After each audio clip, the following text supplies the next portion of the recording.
Good morning, everyone. I am Julie Sandstede, State Representative for District 6A, which covers locations like Hibbing, Nashwauk, Keewatin, Chisholm, Buell, Effie, Big Fork, and it's my privilege to represent you in this capacity.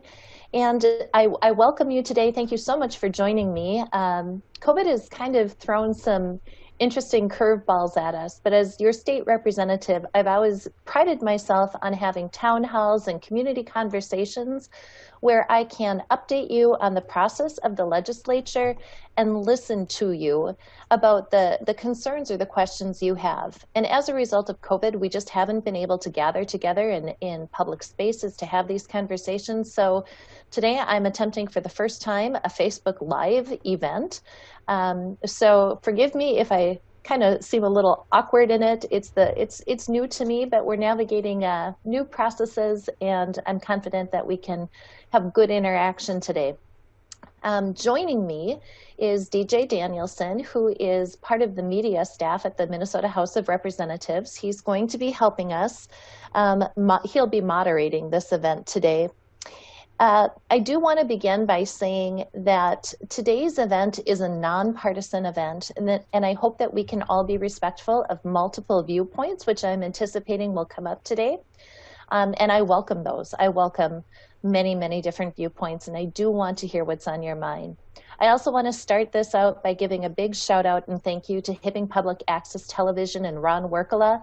If you're not able to join us live on Facebook, this is going to be publicized through their website and Channel 11. So thank you to HPAT. Why don't we begin? Well, good morning, Representative Sandstede, and I want to thank everyone for joining us as well. This is a unique time and a unique way of doing things, and I know how much you normally like getting around across the vast district that you represent up on the Iron Range. So this is in a way, a different way to kind of have everyone across the district in one space where distance may have precluded that from happening previously. So glad we're able to do this today. Representative Sandstede, why don't you just first start us off by kind of giving a broad overview of the status right now of the session and some of the goals that you are looking to accomplish down in St. Paul. Absolutely. So we are in the full swing of session. We are in regular session, not a special session, and we're conducting business quite differently. While I spend at least 50% of my time down in St. Paul, we're still operating remotely. So much of what we do, floor sessions, committee sessions, hearings, meetings, are all being done via Zoom or team meetings. But for the most part, it's pretty efficient, and over the course of several special sessions, we've kind of worked out many of the kinks. Some of the things that I'm working on right now, going into this legislative session, I really had a couple of specific goals. One is economic recovery for my district, without a doubt. Getting things to open up, working towards that.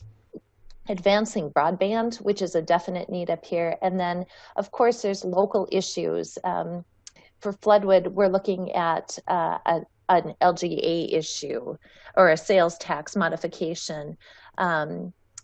Itasca County is in need of building a jail. So I am co-authoring a bill on that to help move that along. That, again, is a local sales tax option. This past summer, my district was potentially facing the closure of an employer in our community with MCF Togo. So beginning with the very first special session, I put in a bill that called for geographic equity in layoffs, that one region, one place could not be disproportionately affected. So that's one of the bills that I'm really keeping an eye on and working to ensure we can get across the finish line. That's a big deal in our communities. 60 employees may not seem like a lot, but we don't have the same opportunities as other parts of the state to go and pick up another job somewhere. And, 60 jobs is a lot of jobs, especially when it's a good paying job with benefits. And then on top of that, we had KeyTech closed down. So it's really kind of a rolling effect. And that's one of the bills that I'll be working on.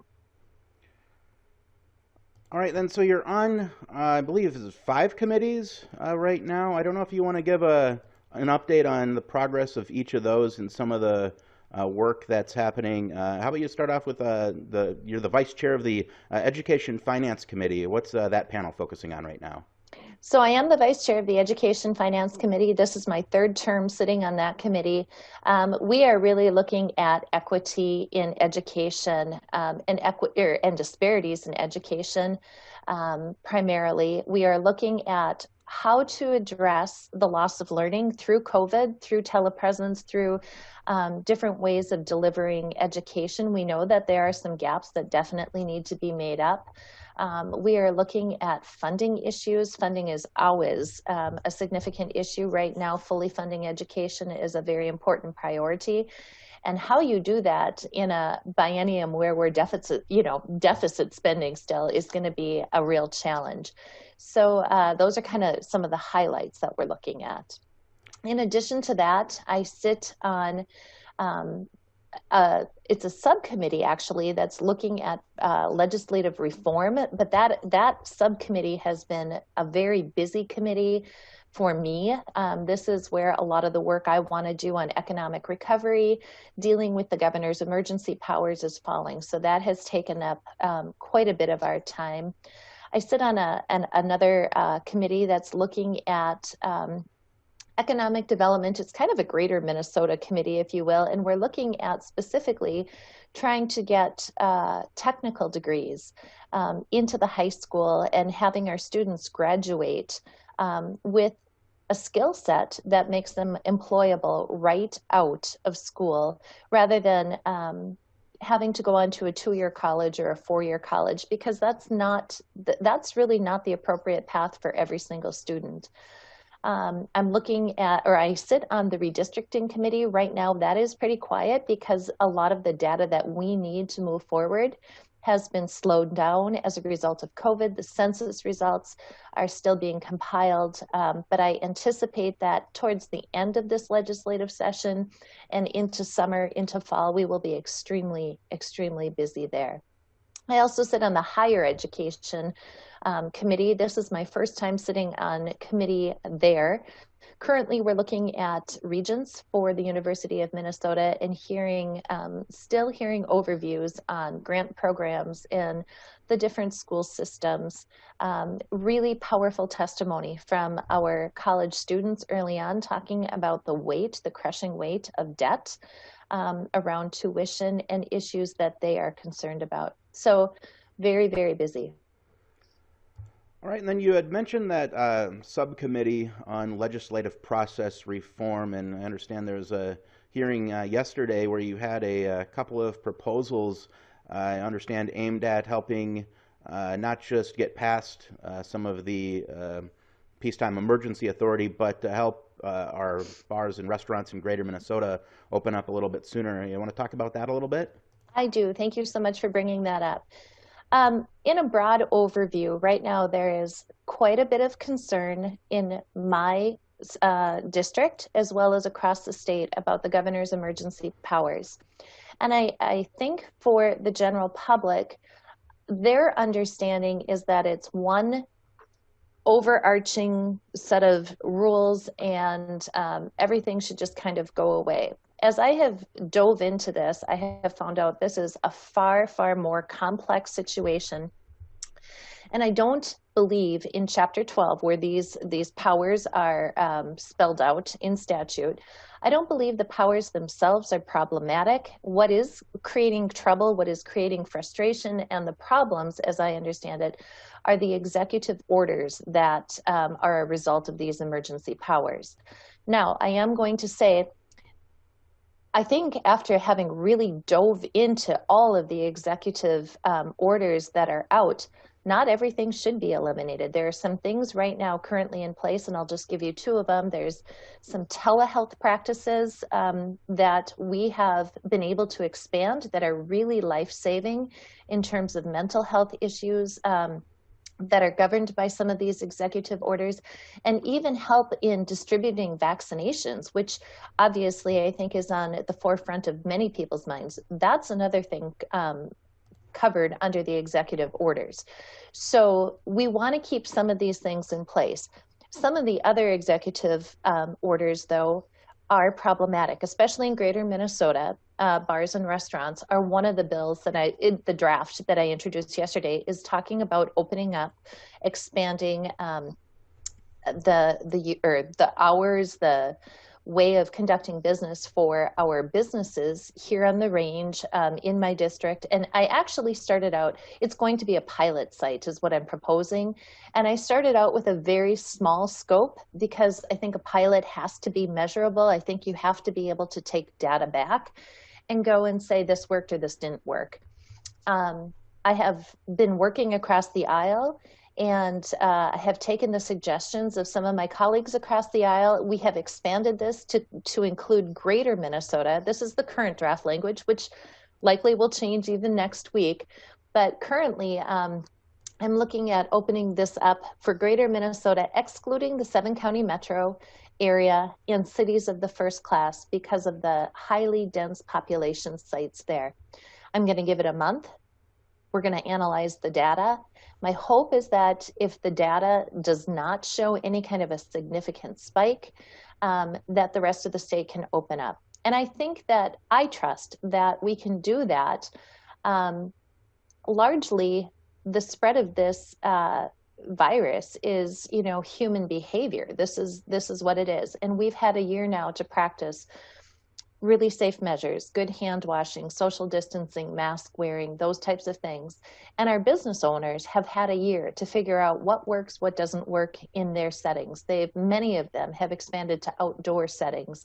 And soon, even though it's like 27 below here today, soon the weather is going to change and we're going to have the opportunity for more fresh air and outdoor opportunities. So that's one of the pieces that I'm looking at doing. The other piece that I've introduced is really addressing Chapter 12 and emergency powers as a whole. My goal on this introduction is not necessarily to address the present situation, but it's forward looking into the future, to whoever the next governor is or to whenever the next pandemic hits. The way Chapter 12 is written, there just isn't a good off-ramp. There isn't a call for an exit strategy. And so what is driving people's frustration right now with our current governor is not, his fault or the fault of the legislature. We're all operating within the guidelines of Chapter 12. And it's got to use some strengthening right now. So what I'm introducing, and again, hoping to build consensus around and build in a bipartisan fashion, is more of a management, I'm going to put that in air quotes, more of a peacetime management phase rather than an emergency phase. Still allowing the governor, whoever that would be, the flexibility to respond quickly and nimbly, but calling in the legislature within a very short window of time, 7 days is what I'm proposing. The responsibility for the governor would be to identify what the new executive order is, give a rationale as to why it is necessary, link it to the emergency outlined in Chapter 12 or the emergency powers, and then requires the legislature to vote it up or vote it down. And it gives us, first of all, more of a co-equal branch experience of government, which I firmly believe in. And it gives us a little bit of an off-ramp. Again, these are in draft form. They're not perfect. Trying to have the perfect solution to a pandemic is, bigger than I'm able to handle on my own. But I think together we can come up with something that is very, very reasonable. And we can get it passed. So that's actually taking up a bulk of my time right now, and I'm excited about the work, and it's going well. We're going to have an additional hearing next week. Usually we've been meeting once a week, but we've scheduled an additional meeting in that committee to start working on these things. So that's what I can tell you on that. And then we have a question from the chat, just real quick, kind of dovetailing off of that. And by the way, if you have questions, be sure to drop them in the chat if you're following us on Facebook Live. So were you surprised at the changes Governor Walz made yesterday, turning the dials back? And when do you think we may be able to get all the bars and restaurants fully open? So a great question. Thank you so much. Yes, I was fully surprised by that. I actually think it may have been as a result of the draft that I was introducing in the committee. Um, but I think working with the governor, he's getting the message that this has to happen. One size doesn't fit all. I think it's reasonable to start opening things up when the numbers are lower. Again, if we can keep good practices in place. And then as far as when can we open up, I think we're going to see things open up significantly. I asked the governor personally with a goal of May 1st if we could be wide open. He didn't commit to it, but he thought that there was a good possibility. So I'm hoping within the next month and a half to 2 months at most, we will see significant change. And I'm hoping to be wide open by then. You also mentioned your work on the Higher Education Committee this session, as well as on the Industrial Education Committee, and I think this question kind of relates to both of those. I fear the education of the Iron Range is getting left behind. I get the impression from the Hibbing Community College, the constituent grandson is going to go there, and the choices of classes have nothing to do with renewable energy. Is there anything you can do to start actively supporting renewable energy education? And I think that might tie into some of the work to get some more folks into some trade fields. Absolutely. And I think that's a great question. Thank you for bringing that forward. Yes, there is something I can do and have done. I have been in contact with the different presidents of the community colleges in our area as we discuss many different issues. One of the things that we look at is programming, and we are always trying to have an eye towards the future for programming. At one point, I was talking about hydroponics, and I really like the idea of some green energy type of things. Now, once upon a time on the Iron Range, not long ago, one of our community colleges actually had a program for wind turbines and wind energy. And I absolutely think it was the right thing to do, but it was happening at the wrong time. So it ended up moving, away from the range into other areas.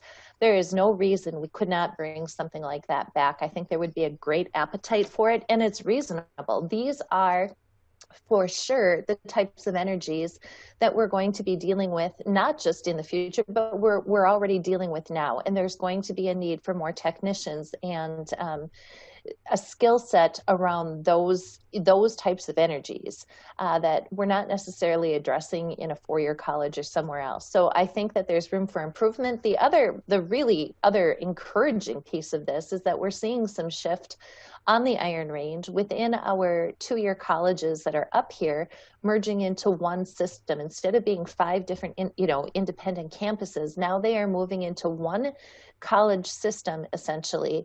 And they will be the 7th largest in the state, which will bring in different funding opportunities. And when there's funding opportunities, then there's room for expansion in many areas, including something like this. So I think you're right in having seen limited opportunities, but I think we're on the precipice of something much bigger and better coming our way.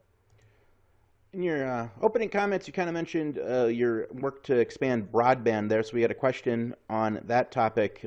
If the state is building statewide broadband, why does my bill go up every month? The internet is slow and no added benefits. I think this might be an issue here where we have unserved and underserved areas that on paper have access to broadband, but in reality, the service itself isn't really all that great. Can you talk a bit about that? So yes, the state is looking at expansion without a doubt. Why your bill continues to go up, I think, is more of a local issue. I don't have a particular for all of that. I think that there are many smaller companies that are trying to build out different areas, and their costs are different. They're shared differently.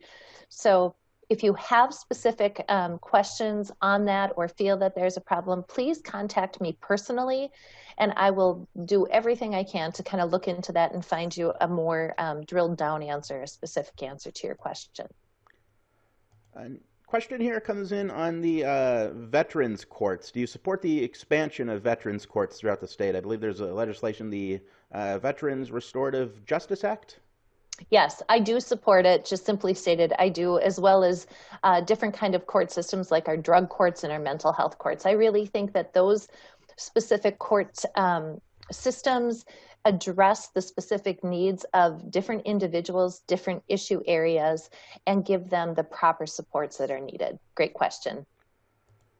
Another question here on the topic of the peacetime emergency and the executive orders. We had a hockey parent, been to all the rinks in the area, and wondering, like, where is the science behind the only 150 people allowed at an indoor event, like at a recent one at the Hibbing Memorial Building? This is a large building, and it was senior night, and many grandparents were not able to be there.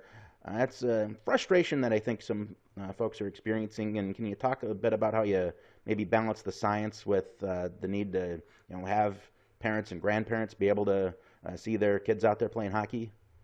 Absolutely. I really appreciate that question. I'm not going to have a perfect answer for you, but what I can tell you is that any kind of exercise, strenuous exercise, we know that there's more exhalation, and we know that this virus is airborne. It's spread through that. Now, the mask situation, I'm not an athlete. I can imagine it would be hard. The number of people involved or allowed into a center, I think that's going to be changing. Just yesterday with the governor's newest executive order, we saw venues for weddings opening up. And without a doubt, I do need to say, I understand that there are just so many contradictions in all of this. And I have not been able to drill down why this, but not why that. So I do understand the frustration. I do anticipate some of this will open up sooner. And again, the more ventilation we can have, the fresher air, the better we are. I definitely, if as a parent would want to go see my kids participate in sporting events, or as a grandparent, certainly, understand that. I do anticipate that those will be opening up though. We have a constituent asking, wondering about your feelings about recreational marijuana. So that's a great question. You probably, well, maybe you do know or don't know. Last year I held an event up here, Be Heard on Cannabis, where basically it was a community conversation around this. I am still probably as middle of the road as it gets. I do think that if there's going to be use, it's good to regulate it, to know what's going into it. We're seeing, especially on the Iron Range right now, all sorts of illicit drugs being laced with other drugs, and that's very problematic. The teacher in me knows that, this is a gateway drug. This is something that can open up a pathway for other things. And I am concerned about what we're going to see in the schools, not necessarily because of students' use, but maybe parents' use. The other thing that I've looked into a little bit, I have relatives that live outstate Minnesota, or not in Minnesota, in other states than Minnesota, where this is legalized. And there are quite a few issues legally that come along with that, problems that have moved into communities. And I just don't feel like I have a good, solid understanding of what is reasonable to expect. So I can go on record and say I'm a full supporter of an expansion of medical marijuana, making it more affordable, putting it into other forms, and then maybe lowering restrictions on who should have that or not have that. So I can tell you solidly, that's where I stand on medical marijuana. On recreational, I still am kind of in an information gathering phase. I'm happy to hear from my constituents. I would love to hear from you. So if that's a priority area for you, one way or the other, please let me know. A question here, and I'm going to guess that this relates to the COVID-19 vaccine from the Facebook chat. Some people have questions about the lack of information coming from the Minnesota Department of Health. Why? I don't know if maybe you just want to talk about where we are kind of at with the vaccine and some of the opportunities out there for folks, I believe 65 or older. Right. I will answer that. If the question to the person who put that in the chat, if your question really isn't about the vaccine, feel free to contact me more specifically about what you want to know, or put it back in the chat and I'll try to circle back. Right now, our vaccines are beginning to roll out. We had very, very limited access at the onset of this. Initially, we had one producer. Now we have, several companies that are producing the vaccine. Johnson & Johnson is coming out with a one-shot vaccine, and the federal government is pushing them out to different states. Greater Minnesota, it's a little bit slower coming. So that's a challenge. And again, with the vaccines that are currently available, one of them requires a really deep freeze kind of refrigeration. And that's a little bit problematic in transportation because there aren't a lot of vehicles that can maintain that low temperature and get it to a location with ensuring, I should say, that it stays at a required temperature. With the Moderna vaccine that's coming out, that one does not require that deep freeze. So we're seeing more of that. Just this last week on the Iron Range in Hibbing, we had a great influx of vaccine. The opportunities to access them are very limited still. We have a very aging community on the Iron Range, and currently those vaccines are for 65 and older, so they're getting used up quickly. I am also very aware of the fact that registering online and going to a website to get registered or navigating your scheduling through a computer is challenging for many of the older population. And so we're trying to open it up, work with local providers, work with your local care provider to get some things up. And I'm hoping that we can see some changes there to make it a little more accessible so you can pick up the phone and make an appointment like you would be accustomed to for any other kind of an appointment. So I am aware of that and hoping to see improvements there. And I'm open to your suggestions if there's something that would be helpful.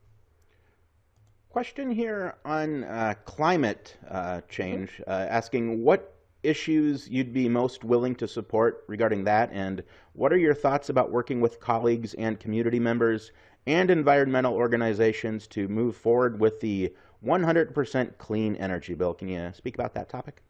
I sure can. I really am. I'm very happy to support almost any clean energy initiative or green energy initiative. It is my personal belief, and I believe it is also my constituency's belief that we should always be leaving as small a carbon footprint as we can. What I do think becomes a little bit problematic for me, and I don't want to say problematic, but I find myself in the middle of, is moving so aggressively in one direction and not being aware of the other. I think we need to make progress in all types of renewable energy, all types, not just wind or not just solar, in all types. And I'm actually working right now with NRRI talking about some of these types of energies. And I think Minnesota should lead on these. I think we have the appetite to do that. I do think it's really important to note, though, I believe that there is a place for carbon-based fuels. Not 100% by any means. Again, I think we should always strive for 100% renewable. But if you look at this polar vortex that we're in now, the polar vortex we experienced about 2 years ago, without fossil fuels, we would be in a real pickle. We'd be in a dilemma. Our mines would have to shut down. They were looking at shutting down some of their furnaces. And when that happens, these things don't come online right away. It takes time to shut them down and it takes time to bring them up. A couple of my relatives have electric vehicles and they're wonderful, but they have garages and they can kind of keep the vehicle warm. A lot of these other vehicles or these electric vehicles really won't perform up on in the sub-zero weather as well as they do in other areas. So I think there's a place for all of this, but I think we should always be incenting and moving in that direction without eliminating or without eliminating the fossil fuels. There is a time and a place, and when we need them, we need to have them available to us. A question here on education, specifically the public schools funding.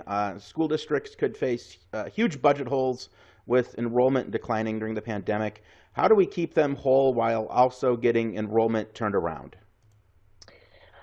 Well, COVID has played a number on our public schools. Many of our students have left for either private schools or homeschooling opportunities.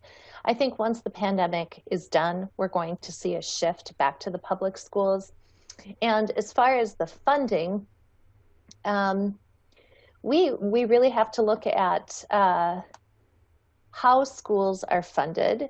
I'm looking for a term that I'm drawing a blank on, but when we look at like our low-income students or poverty students, school districts receive X amount of dollars for those, for free and reduced lunch. But the way we measure this is requiring families to fill out a form and identify something. And right now that's becoming harder to get those forms turned in.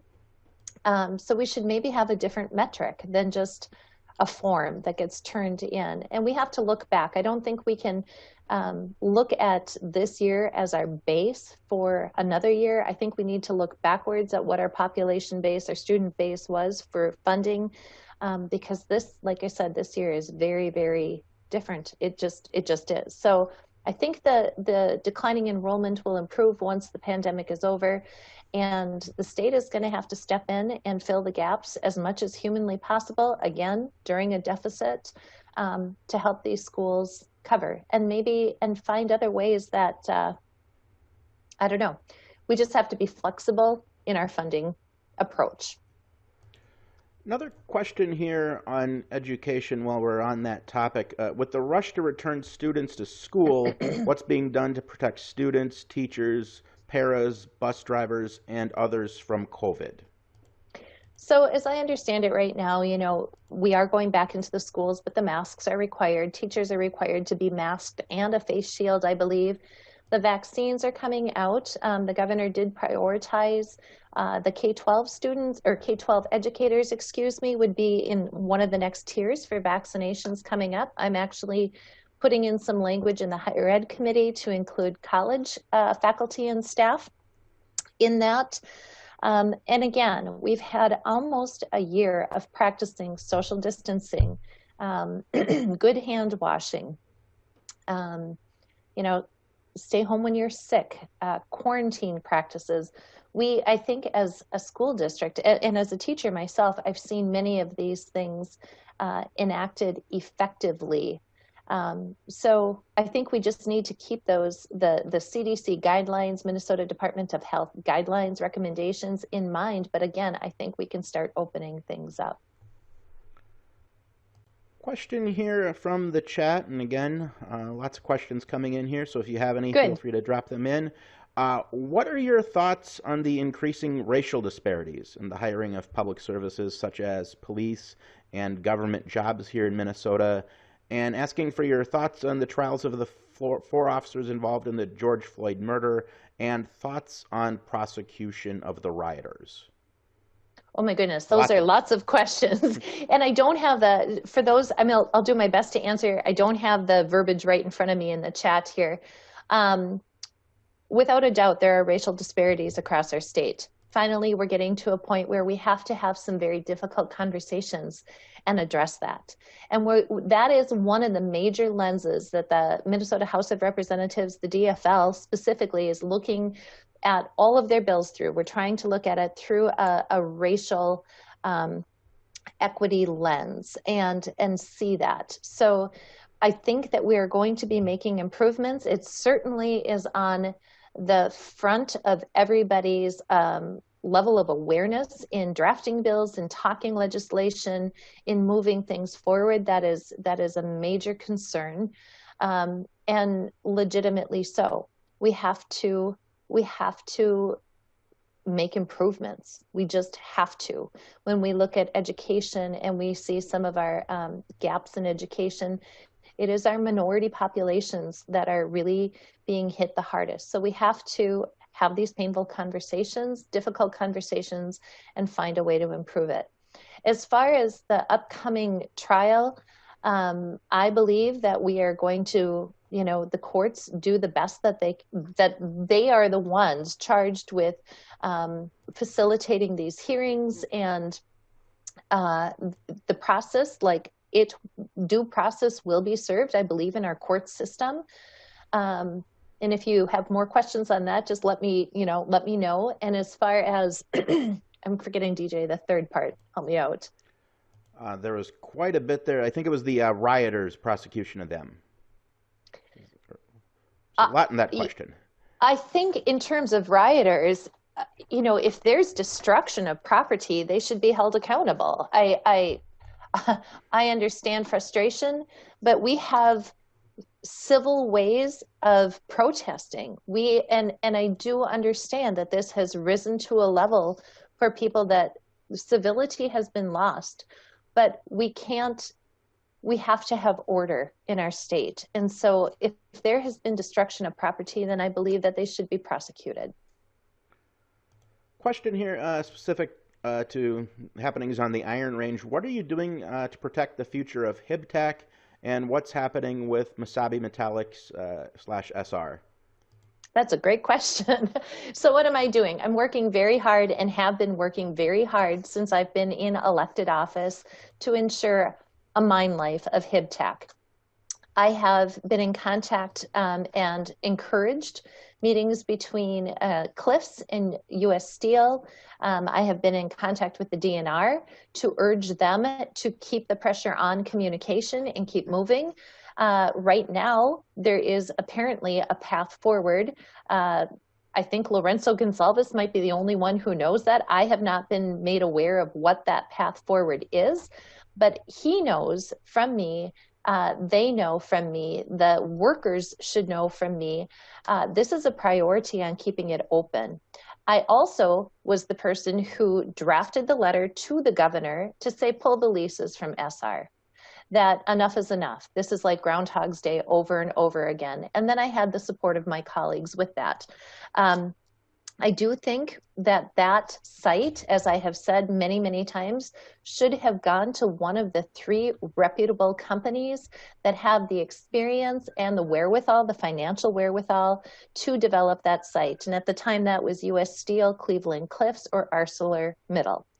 That was then. Today, U.S. Steel has said, thanks, but no thanks. We really don't have an interest. Arcelor is moving in a different path, looking more at a global financial picture, leaving only Cleveland Cliffs that has expressed an interest, has the experience, and has the financial backing to do this. So I still think that that's the right thing to do, given the options that are on the table today.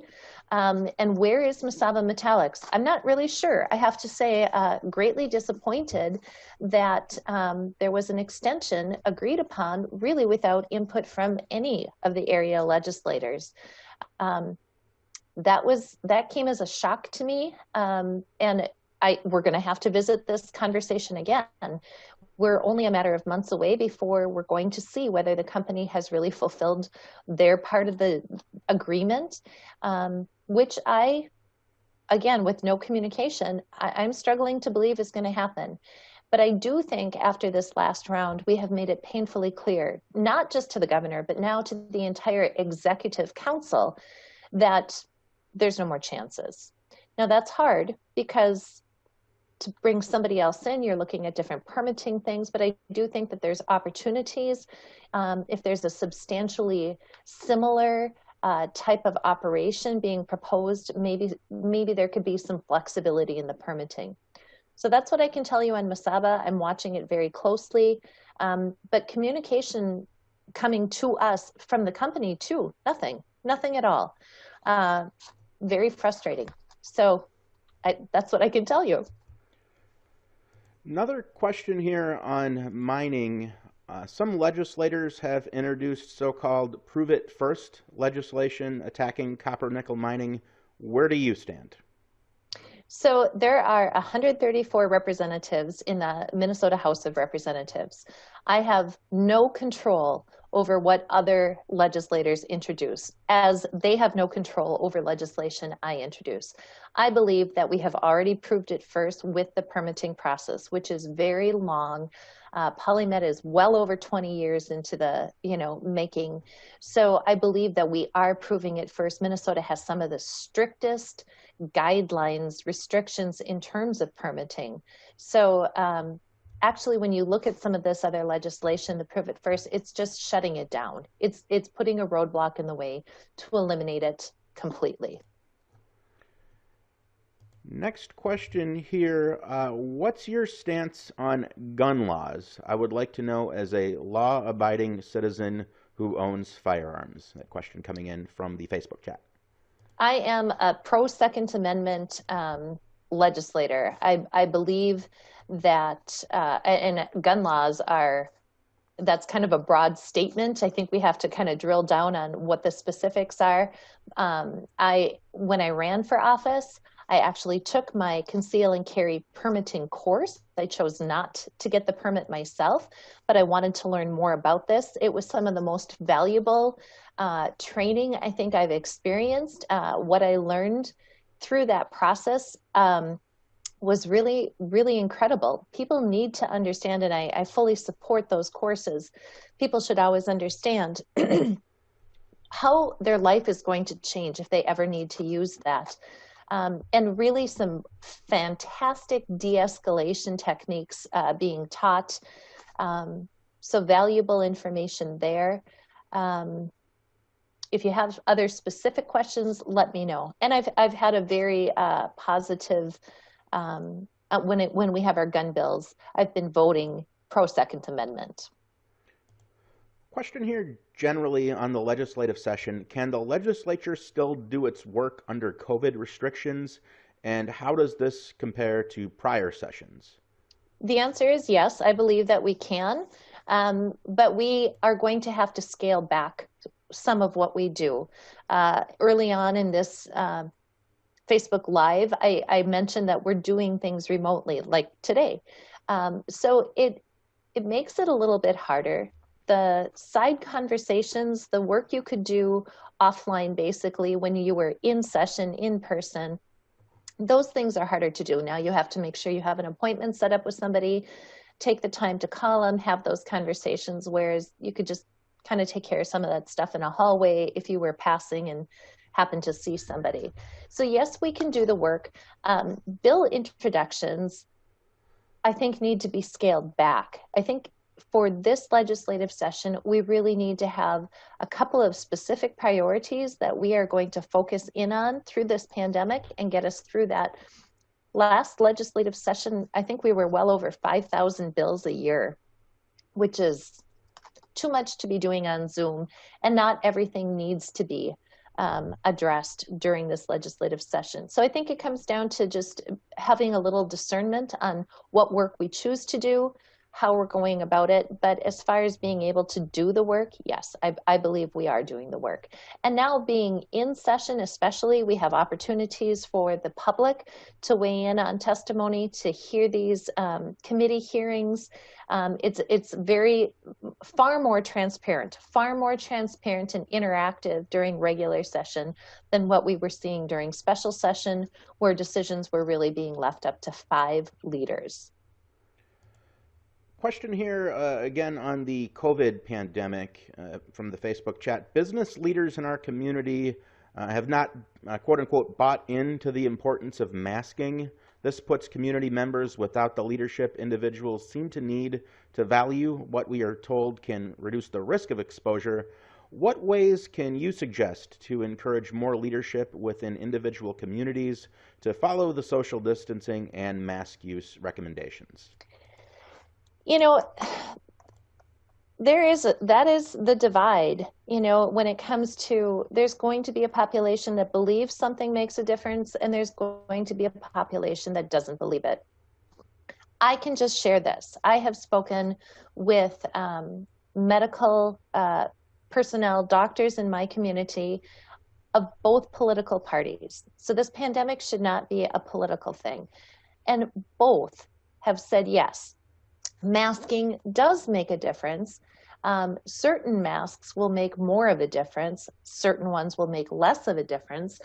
But in how tightly they fit is part of it.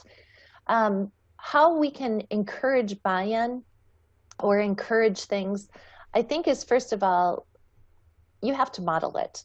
You have to model it.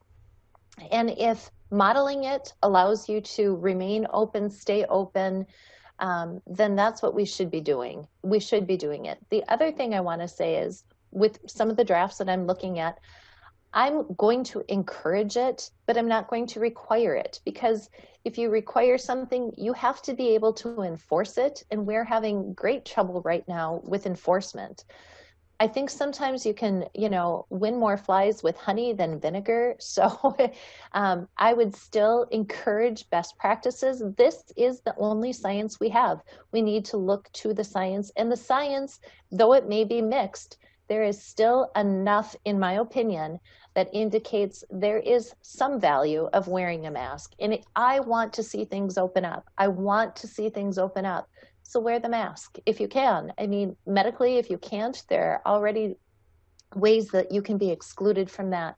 But the guidelines are there for a reason. We, legislators, are not experts on all things.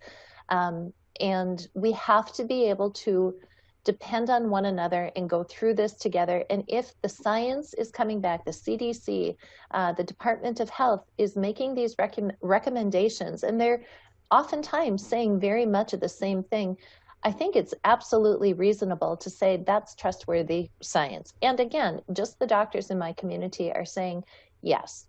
To what degree? That becomes more of a debate. But if the answer ultimately is yes, then let's move forward and get things open.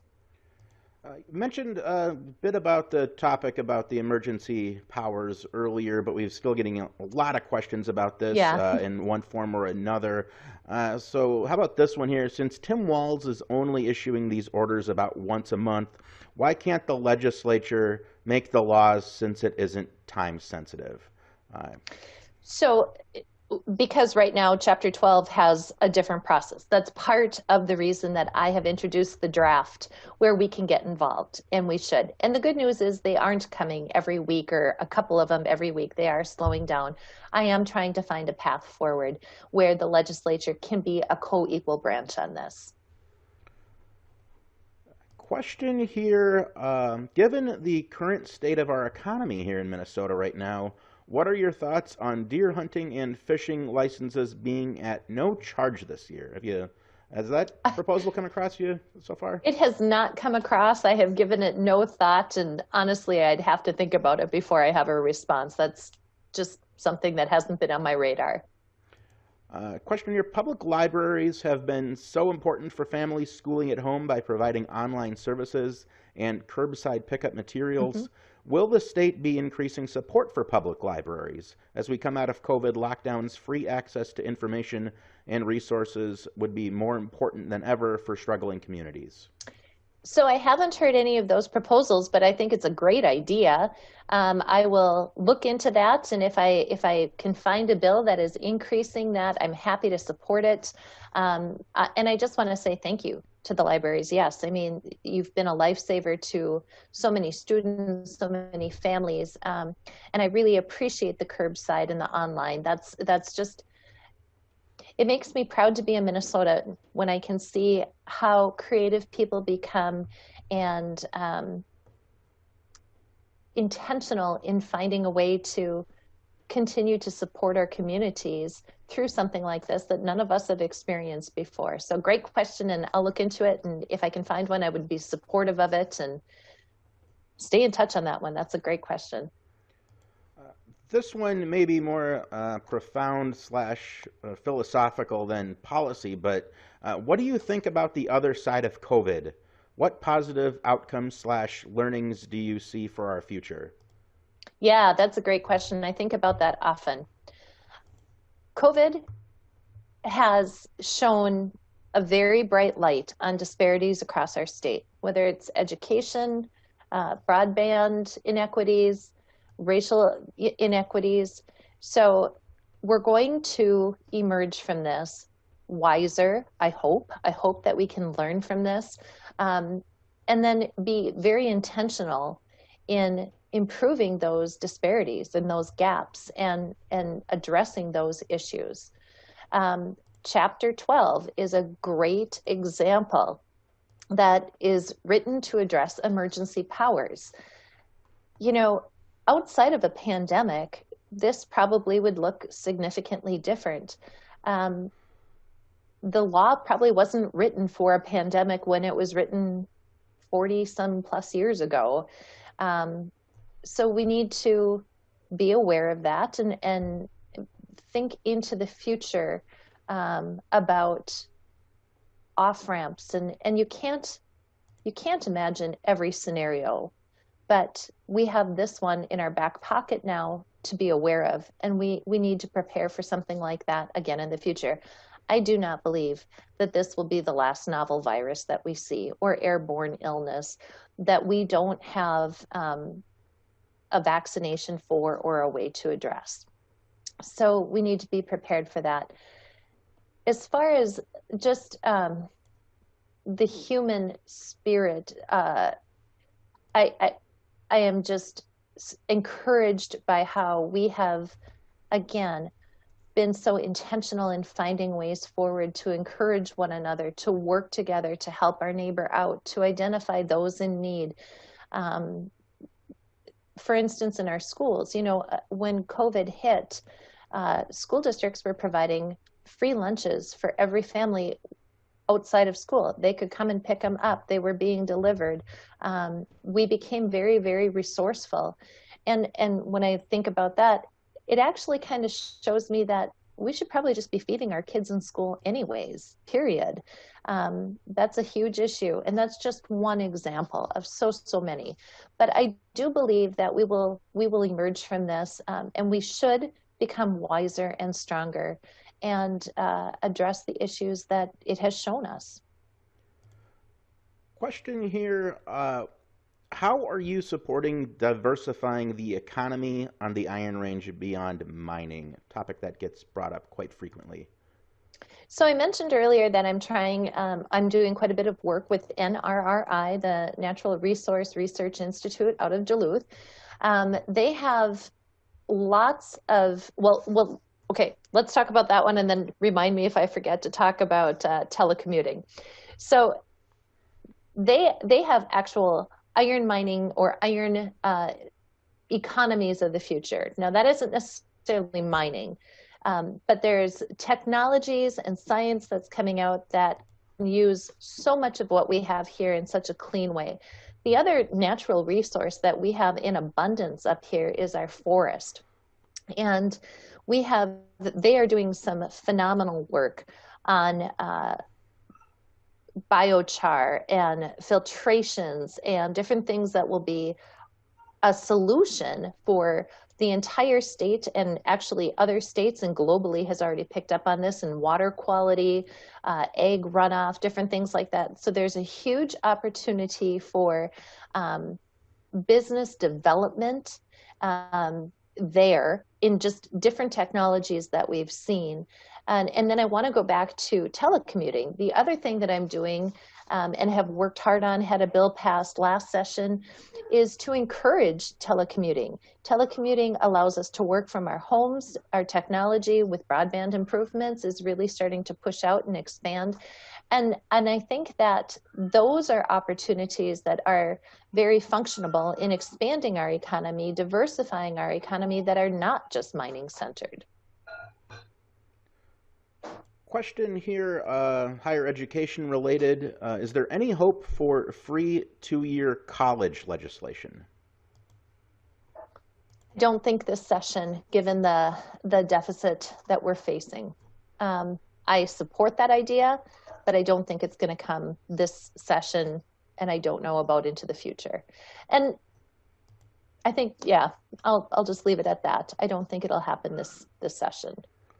Time for a few more here. We're going to be looking to wrap this up at about the top of the hour, and unfortunately we're not going to be able to get to every single question that was offered today, so we're going to have to get as many as we can here in the next few minutes. Do you support ranked choice voting and House File 89? I am not familiar with House File 89 specifically, so I can't really comment on that. I'm inclined not to support ranked choice voting. Well, let me just say this. I think I have a very limited understanding of ranked choice voting, why it's happening versus how the system that we currently have in place. What little I do know of it sounds reasonable, but I think I need to understand it better. And until I feel like I really can put my full weight behind something, I'm not necessarily inclined to support it. I can say I'm open to the idea and would like to know more of what it would actually, how it would actually impact. And again, I really am a firm believer in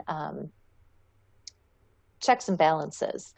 And the other side of the coin is that I think ranked choice voting leaves us open to not having a checks and balance kind of approach, and being maybe swallowed up by larger states, not having our voice here in Minnesota heard.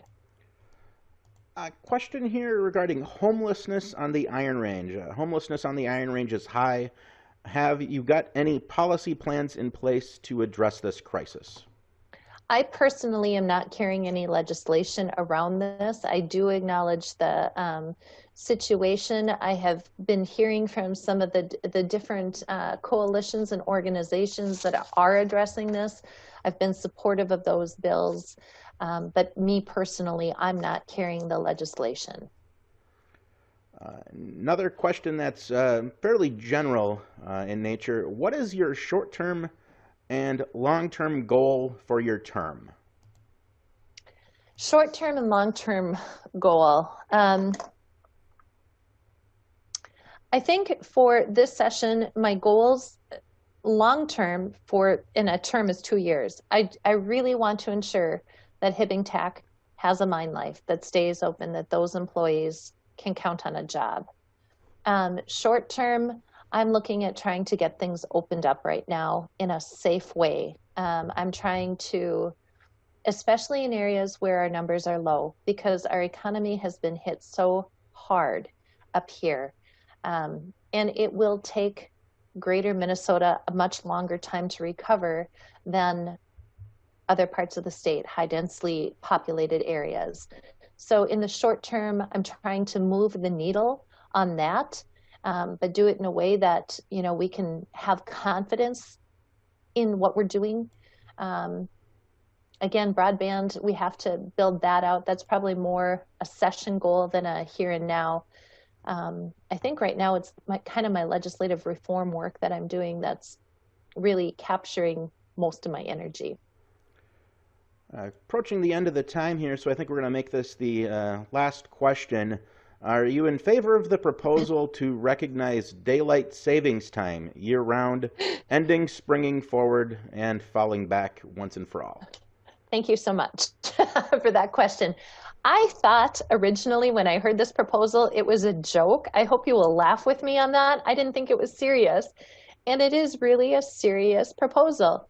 And as I have become more educated on it, I have learned that there's some merit to this, you know, in terms of mental health, in terms of seasonal affect disorder.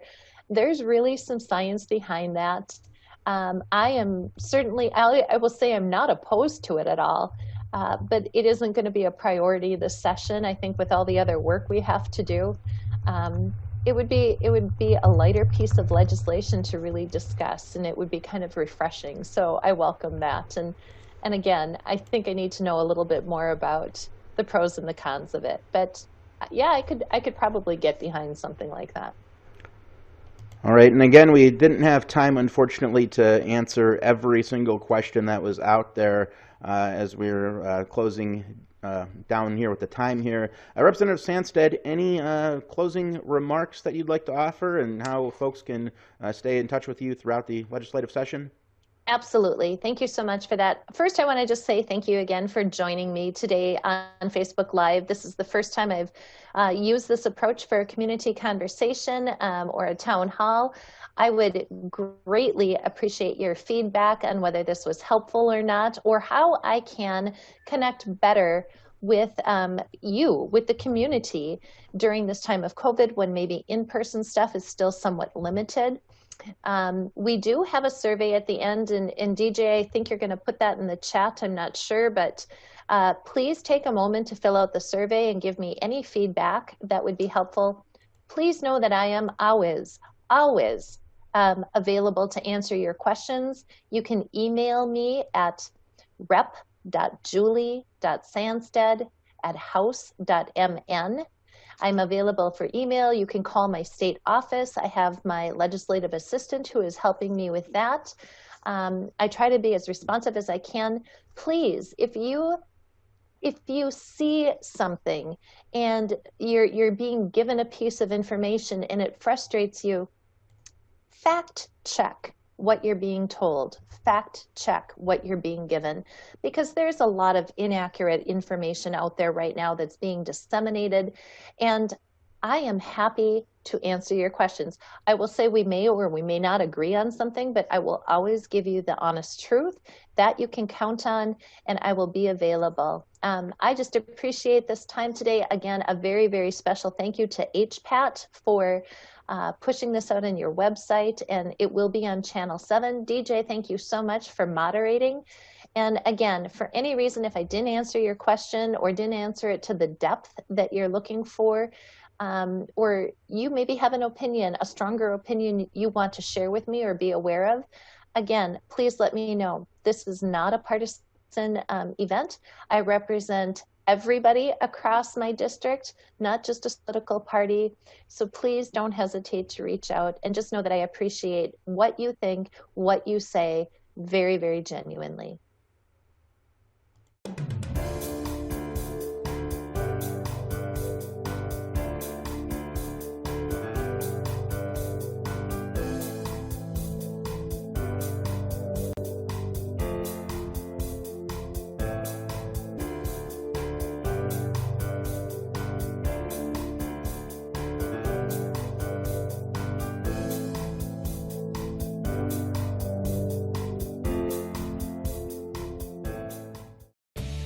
Hibbing Public Access Television would like to thank U.S. Bank for providing us with studio space.